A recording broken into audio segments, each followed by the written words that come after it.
धन्यवाद अध्यक्ष महोदय, आपने मुझे बेहद महत्वपूर्ण चर्चा पर अपनी बात रखने का अवसर दिया। आज मैं बड़े ही दुख के साथ ये बात कहना चाहती हूँ कि जो महिला विधेयक इस सरकार ने 2023 में पास किया था, आज फिर से उसको लेकर आने की और उसको डीलिमिटेशन और सेंसस के आड़ में छुपाने की जो कोशिश की जा रही है, ये इस देश की महिलाओं के साथ ये सरकार फिर से एक धोखा करने जा रही है। पहले 2034 में इन्होंने इसके इम्प्लीमेंटेशन को कहा, अब भी इनकी नीयत 2029 में इस बिल के इम्प्लीमेंटेशन की नहीं है। ये चाहते हैं कि ये लोग सिर्फ डीलिमिटेशन और अपने हिसाब से करने जा रहे सेंसस के आधार पे महिलाओं को उनके अधिकार देने से रोके। आज चिंता महिला आरक्षण की नहीं है। महिला आरक्षण बिल तो सर्वसहमति के साथ इसी सदन में 2023 में पास हो चुका है। चिंता इस बात की है कि आरक्षण की आड़ में मन मुताबिक डीलिमिटेशन से कैसे राजनीतिक लाभ उठाया जाए। माननीय अध्यक्ष महोदय, वर्ष 2023 में इसी सरकार ने देश को बताया था कि महिलाओं का आरक्षण केवल नई जनगणना और परिसीमन के बाद ही लागू किया जा सकता है। इसे न्याय और सटीकता के लिए आवश्यक बताया गया, लेकिन अब मात्र 3 वर्षों के भीतर वही सरकार कह रही है कि नई जनगणना की कोई आवश्यकता नहीं है। इन 3 वर्षों में ऐसा क्या बदल गया?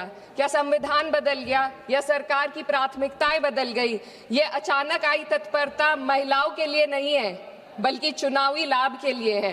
पश्चिम बंगाल और तमिलनाडु जैसे राज्यों में चुनावी प्रक्रिया चल रही है, इसीलिए सरकार का यह बदलाव किसी ठोस बुनियाद पर आधारित नहीं, बल्कि शॉर्ट टर्म पॉलिटिकल माइलेज पर आधारित है।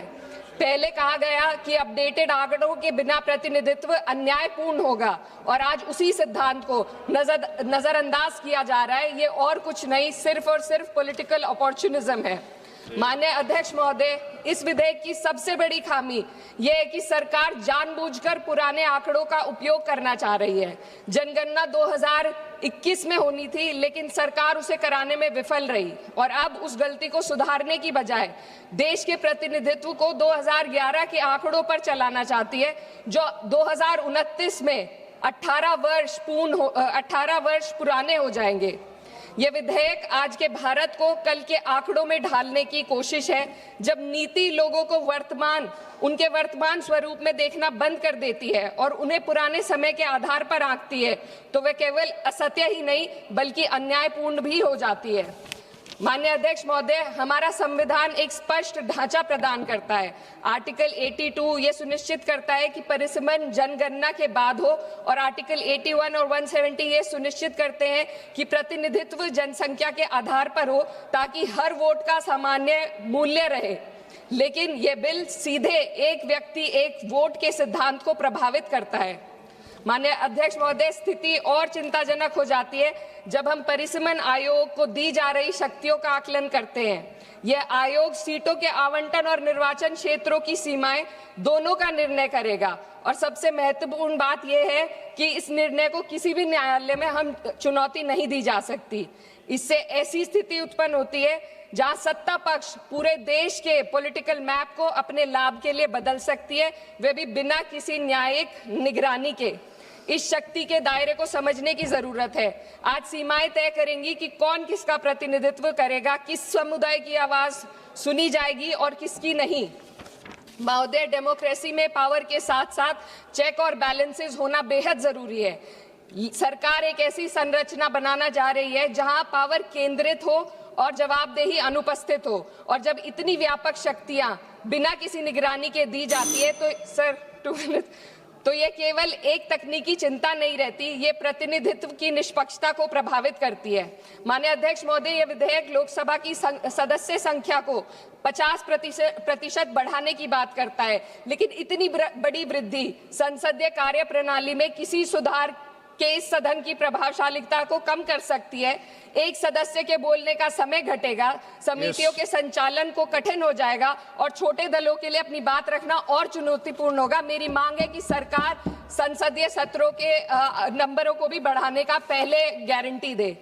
अध्यक्ष महोदय, मैं बहुत जरूरी बात रखना चाहती हूँ, 2 मिनट दीजिए। महिलाएं कोई होमोजेनियस ग्रुप नहीं है, ये एक समान एक रूप समूह नहीं है। उनकी वास्तविकताएं जात, वर्ग और सामाजिक पृष्ठभूमि से निर्धारित होती हैं।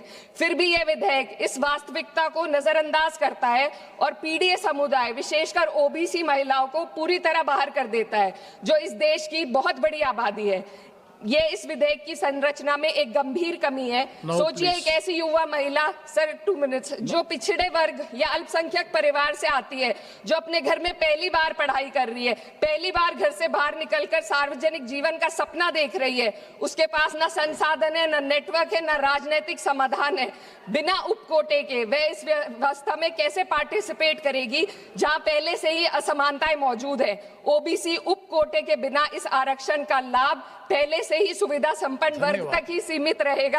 वंचित समुदाय की महिलाओं को एक बार फिर हाशिए पर धकेल दिया जाएगा। अध्यक्ष महोदय, नेताजी स्वर्गीय मुलायम सिंह यादव जी ने हमेशा स्पष्ट रूप से कहा कि सामाजिक न्याय के बिना, ओबीसी कोटे के बिना महिला आरक्षण का लाभ सिर्फ एक सीमित दायरे तक रह जाएगा। मेरी इसी के साथ साथ कुछ मांगे हैं जो मैं इस सदन में रखना चाहती हूँ। महिला आरक्षण विधेयक की, sir, just too important. No, you have taken sir, just 7 too minutes. important. No, sir, 7. concluding. Already you have taken sir, 7 just minutes. Too important demands. No, no, you Sir, conclude just करो. too important demands. You conclude करो ना. Delimitation और जनगणना के आंकड़ों को महिला आरक्षण विधेयक के साथ कोई संबंध नहीं है। यदि सरकार महिलाओं के आरक्षण को जनसंख्या के आंकड़ों से जोड़ने पर तुली है, तो आधी आबादी जिसे कहते हैं महिलाओं को उनकी जनसंख्या हिस्सेदारी के साथ 48 से 39% आरक्षण देने का काम करे।